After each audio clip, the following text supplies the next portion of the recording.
नमस्कार दोस्तों, मैं ममता आज आपके सामने फिर हाजिर हूँ आपके फेवरेट शो माँ हो तो ऐसी में।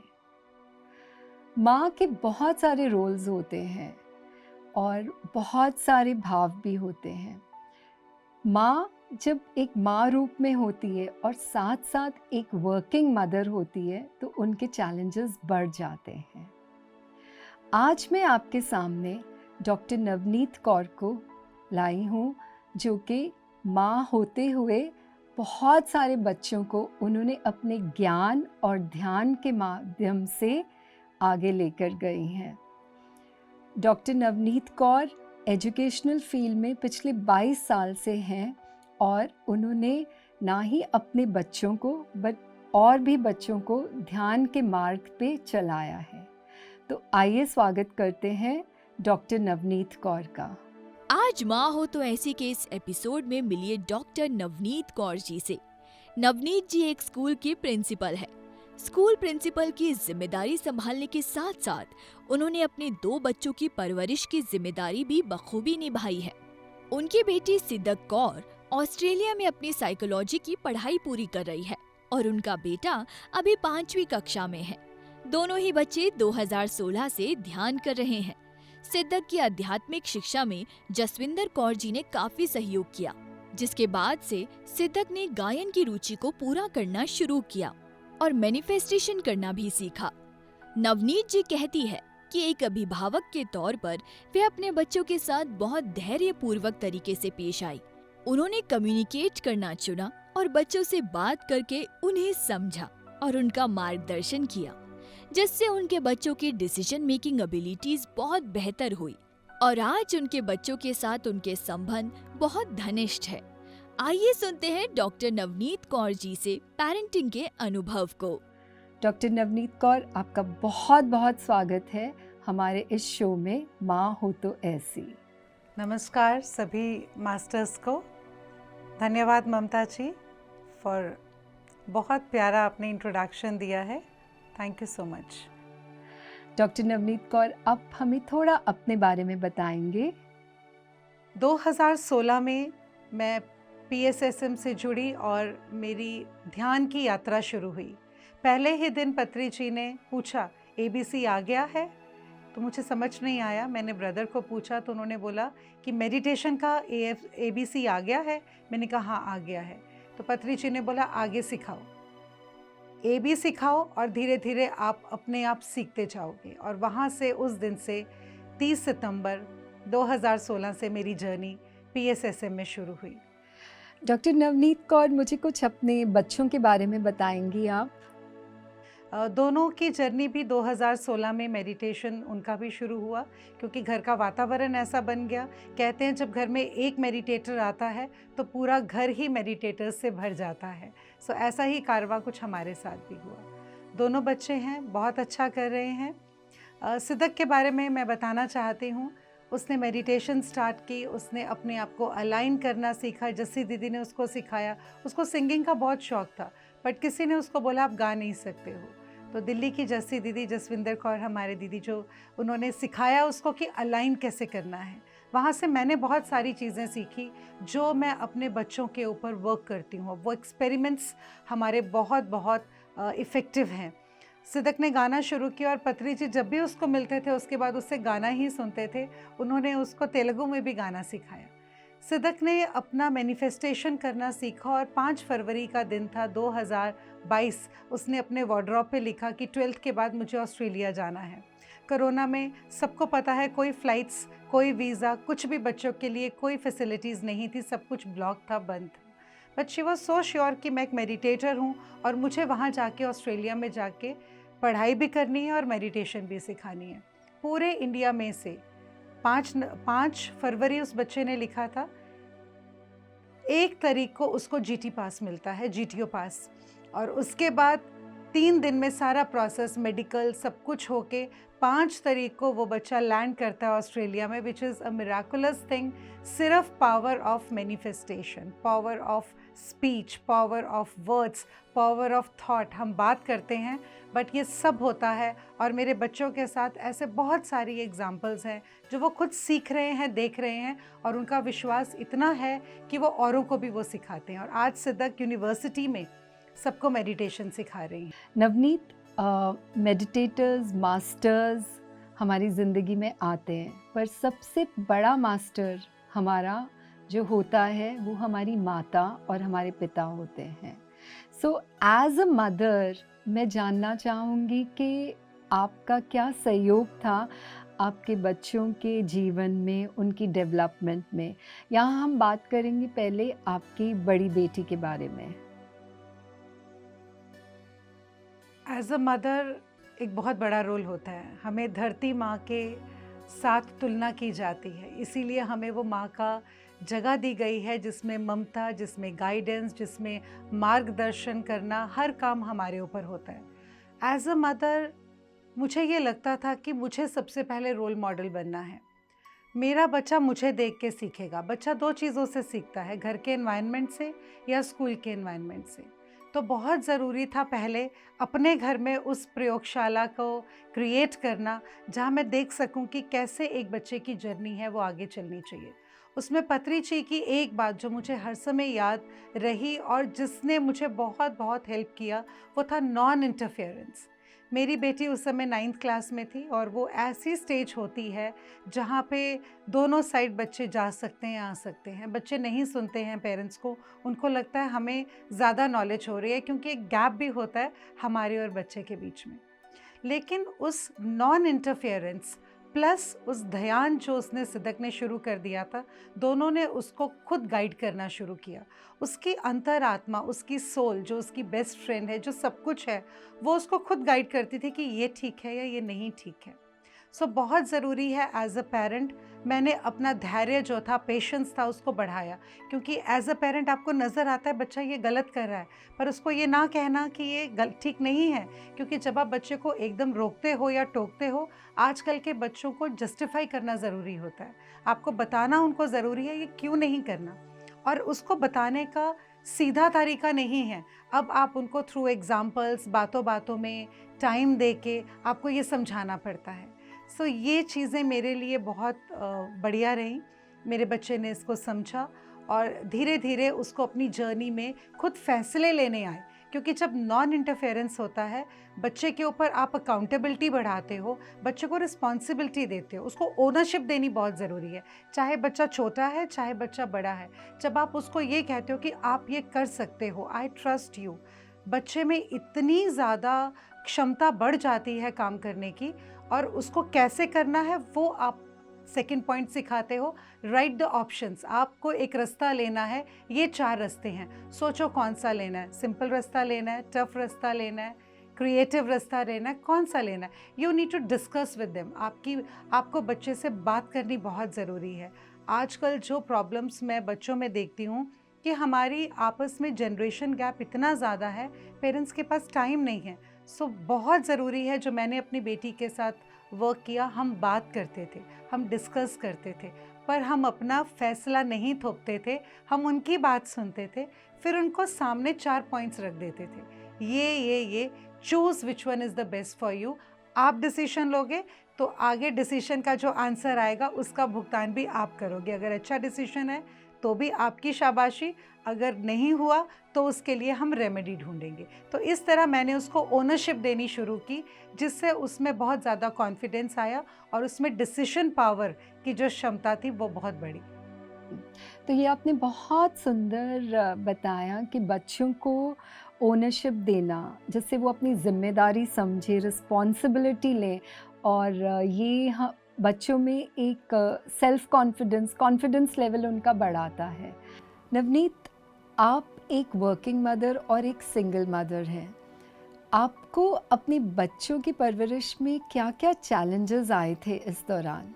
चैलेंजेस रोज़ आते हैं, अभी भी आते हैं, लेकिन एक ध्यानी होने के बाद आपको बैलेंस करना आ जाता है। जब आप वर्किंग हैं और सिंगल हैं, आपको डिसिप्लिन्ड होना बहुत ज़रूरी है। आपके प्रिंसिपल्स बहुत इम्पॉर्टेंट हैं। और जब आप डिसिप्लिन्ड होते हैं, क्योंकि आप सबसे पहले रोल मॉडल हैं अपने बच्चों के लिए। बच्चे आपको देख रहे हैं, आप कैसे कितने बजे उठती हैं, क्या करती हैं, आप बात कैसे करती हैं, आप लोगों के साथ डिस्कशंस कैसे करती हैं, आप प्रॉब्लम्स को हैंडल कैसे करती हैं। बच्चे बहुत समझदार हैं। आज के बच्चे जो है उनमें ऑब्जर्वेशन स्किल्स की जो कैपेबिलिटी है वो बहुत बढ़िया है। सो सबसे पहले आपको अपने आप को इम्प्रूव करना होता है। जब आप एक डिसिप्लिन्ड लाइफ जीना शुरू कर देते हैं तो जो चैलेंजेस आते हैं, फिर आप उन चैलेंजेस को चैलेंजेस ना देख के उनके सॉल्यूशंस ढूंढते हैं। मैं आपको एग्जांपल देती हूँ। मैं एक प्रिंसिपल हूँ, मेरा टाइम स्कूल में बहुत ज़्यादा लगता है। मेरा बच्चा स्कूल में मेरे साथ जाता है, जो कि मैं 7:30 I am in the school आजकल सर्दियों में 8:30 लगता था, लेकिन बेटा 7:30 बजे मेरे साथ स्कूल पहुँचता है। मैं स्कूल से 3:30 बजे आती हूँ, वो तब तक स्कूल में ही रहता है।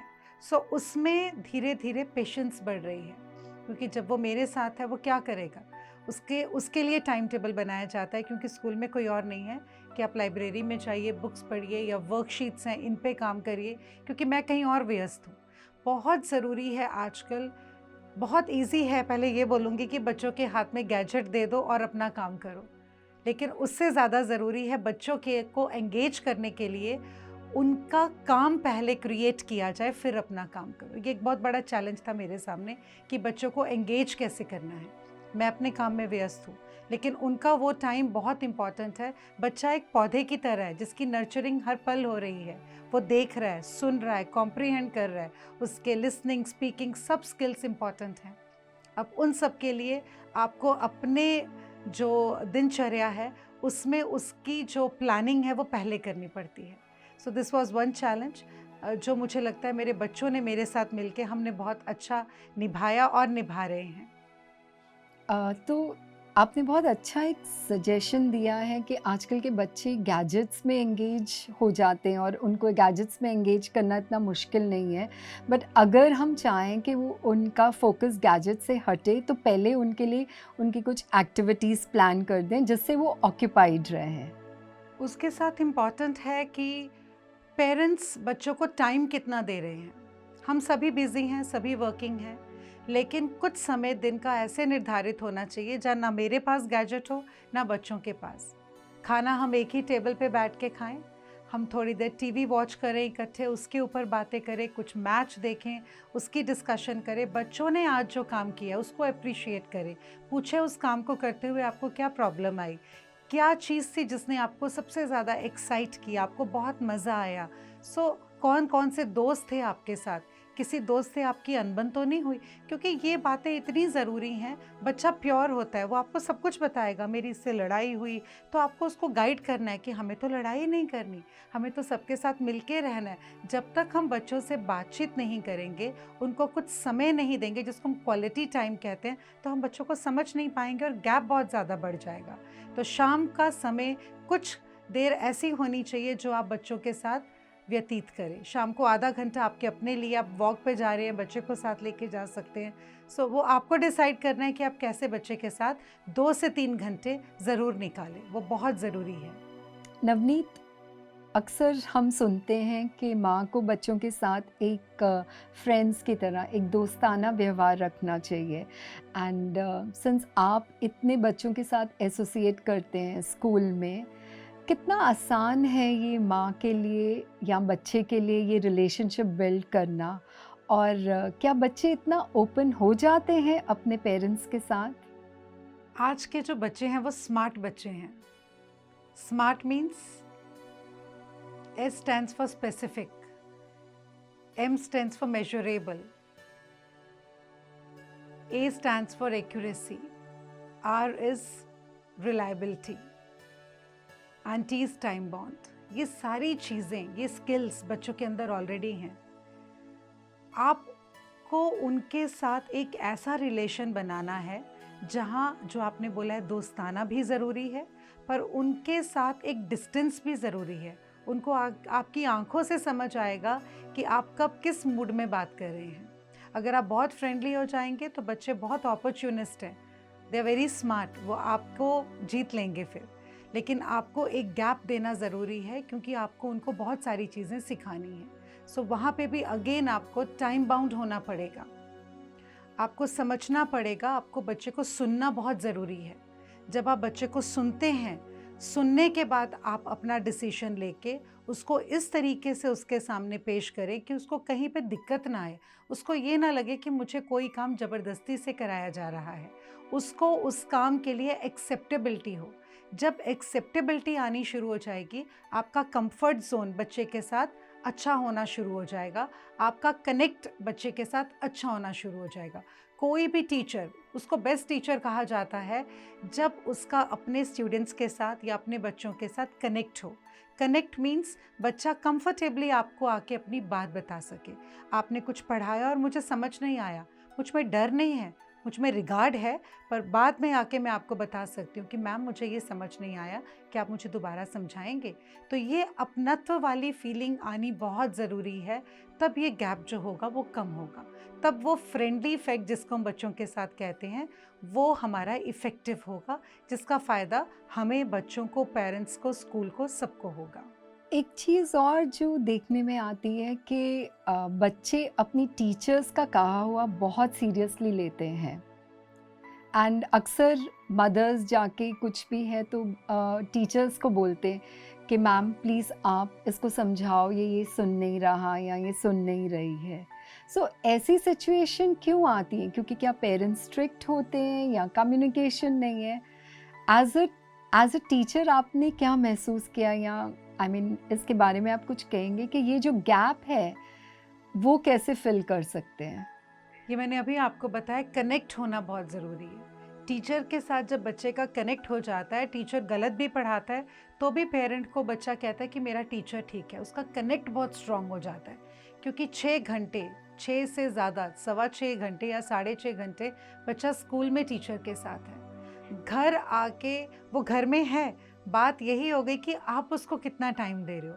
अगर आपके बच्चे का आपके साथ कनेक्ट अच्छा है तो बच्चा आपकी बात भी उतनी ही सुनेगा जितनी टीचर की सुन रहा है। सारी बात कनेक्ट की है, सारी बात अंडरस्टैंडिंग की है, सारी बात ये है कि आप उस पर थोप रहे हो या उसको सुन रहे हो। ये मैंने शुरुआत में भी बोला, आजकल के जो बच्चे हैं वो बहुत स्पेशल हैं, वो बहुत डिफरेंट हैं, वो बहुत यूनिक हैं, वो बहुत डायनामिक हैं, वो सब समझते हैं। और क्या है, सबसे पहली बात, आप उनके रोल मॉडल हो।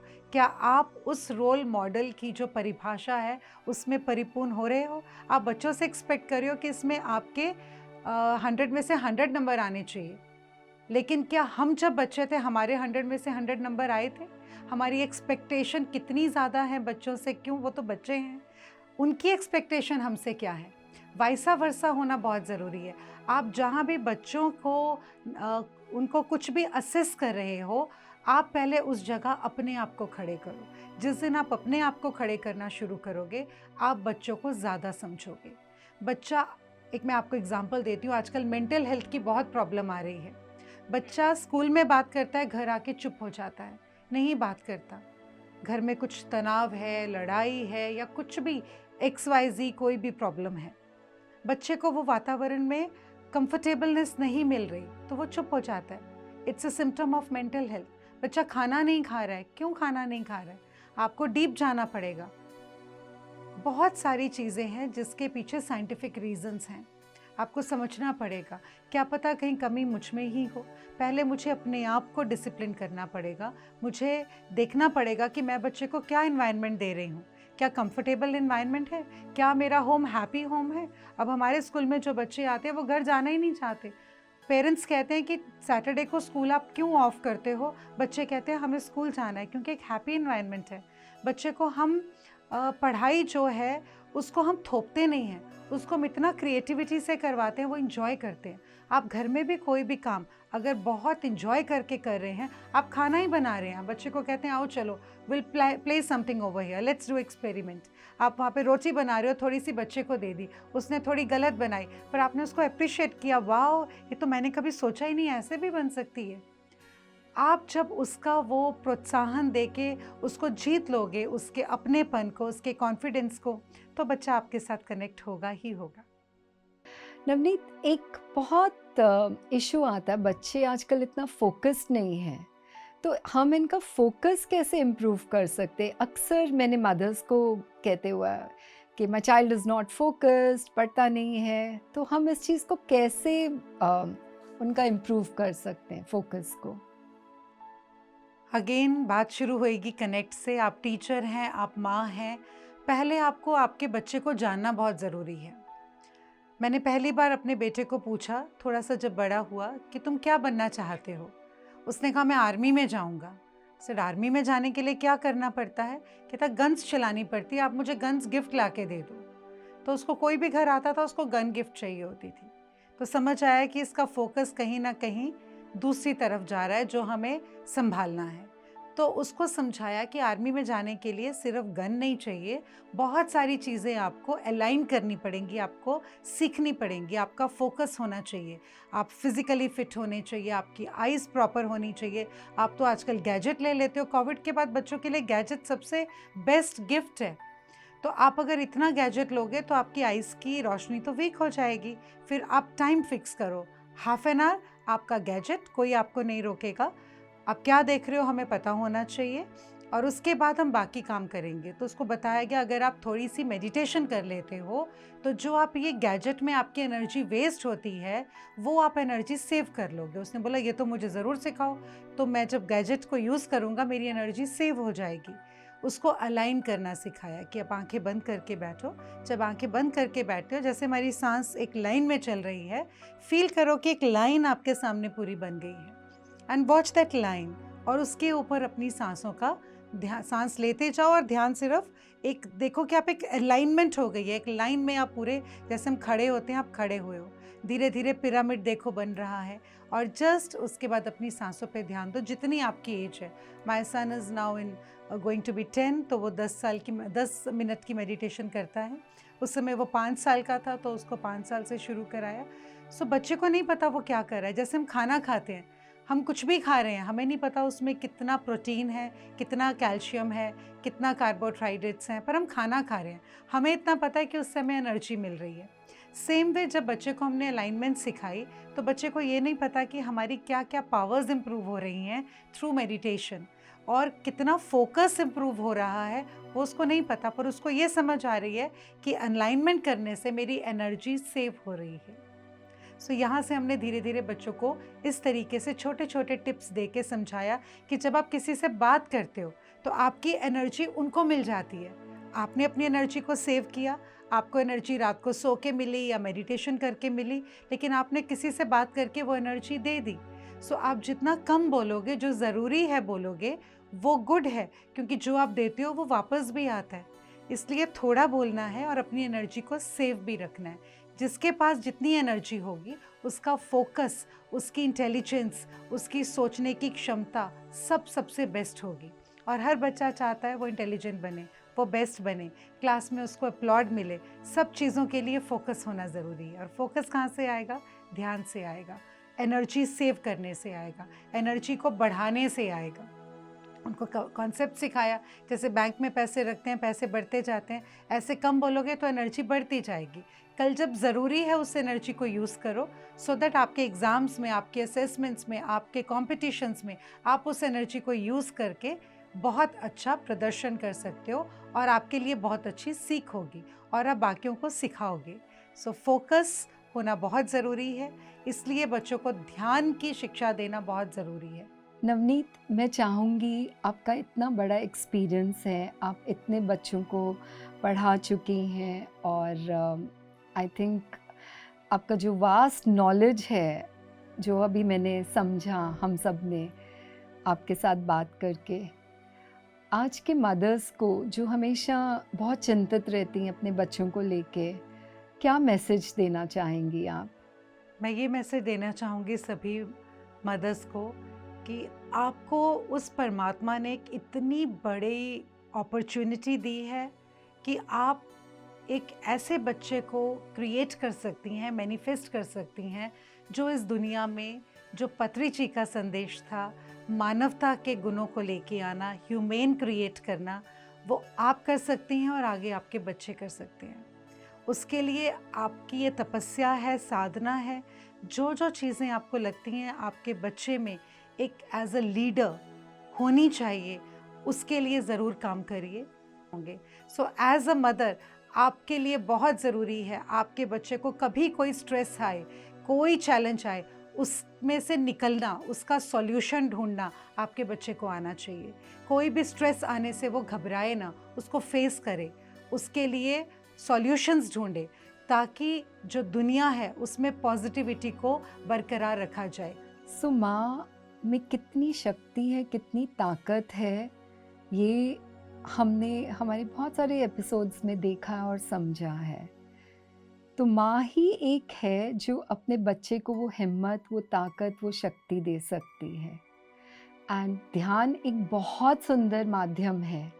जब हम ध्यान में होते हैं, हम बहुत शांत होते हैं, स्थिर होते हैं, और वही शांति और स्थिरता के साथ हम अपना जो डिसीजन मेकिंग है या जो हमने सोचना है, बहुत क्लैरिटी से सोच सकते हैं। और यही क्लैरिटी हमारे बच्चों को ज़रूरी है, जो कि उन्हें हमसे मिलेगी। Navneet ji, thank you so much for your valuable information, valuable suggestions, जो आपके इतने सालों के एक्सपीरियंस से हमें मिला है। थैंक यू नवनीत, आपने हमारे साथ इतना कुछ शेयर किया आज, और स्पेशली आपका एक्सपीरियंस से हमने बहुत कुछ सीखा। दोस्तों, आज के लिए बस इतना ही। फिर मिलेंगे अगले एपिसोड में एक नई माँ के साथ, माँ हो तो ऐसी में।